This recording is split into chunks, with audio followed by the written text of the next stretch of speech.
এই জাতির শ্রেষ্ঠ সন্তান, বীর বিপ্লবী, ভারতীয় আধিপত্যবাদী বিরোধী জনাব উসমান হাদী ভাই জানাজা শরীক হতে আমরা কিশোরগঞ্জ থেকে গতকাল রাতে রওনা দিয়েছি।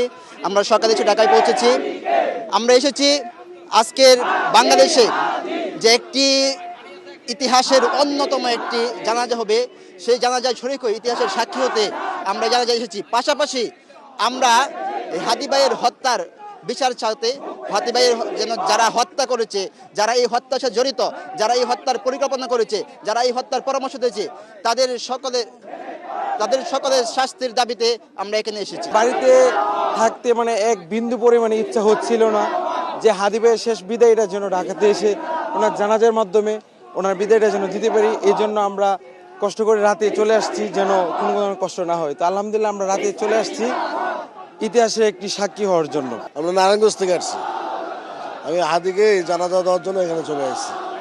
হ্যাঁ, হাদিকে খুব ভালো লেগেছে, ইসলামের জন্য আসছে এবং দেশের জন্য যে কথাবার্তা গেলে বলছে, এটা দেশের জন্য উন্নয়ন, খুব ভালো ভালো কথা বলছে।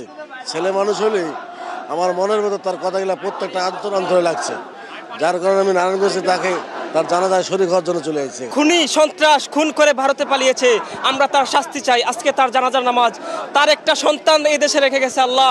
আমরা চাই প্রতিটা ঘরে ঘরে একটা হাদী জন্ম নেয়, বাংলাদেশের প্রতিটা সন্তান যেন প্রতিটা ঘরে ঘরে একটা করে হাদী জন্ম নেয়।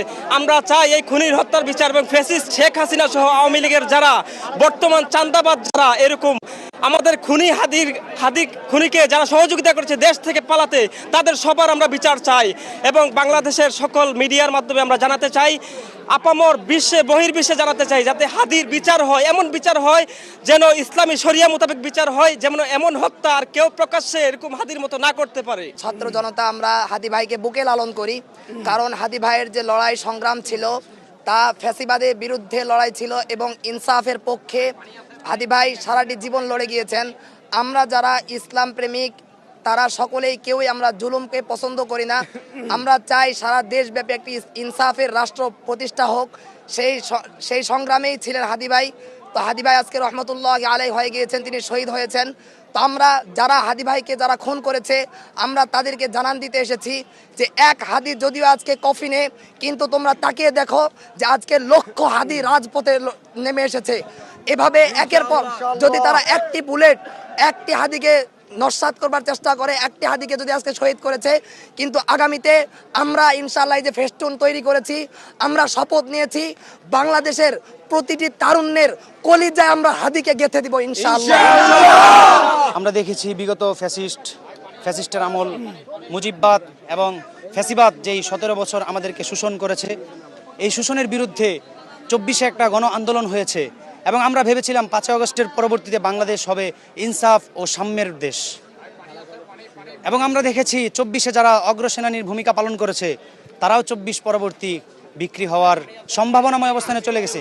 কিন্তু আমরা হাদী ভাইকে দেখেছি যে 24 পরবর্তী 24-এ যেরকম রাজপথে ছিল, যেরকম হাদী ভাইয়ের ডায়লগ ছিল, সবাইরে নামাইয়া পালাবো আমি, সে ছেলে উসমান হাদী নয়, এটা 24 পরবর্তী হাদী ভাইকে আমরা দেখেছি।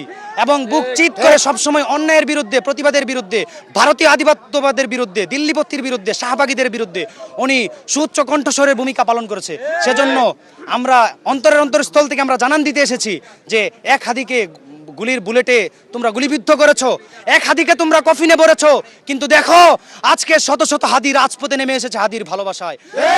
আমরা তোমাদেরকে বলে দিতে চাই, এক হাদীকে তোমরা কবরে পাঠিয়ে দিতে পারো, কিন্তু ইনসাফের দেশ গড়তে লক্ষ হাদী চিরতরে রাজপথে নেমে আসবেন।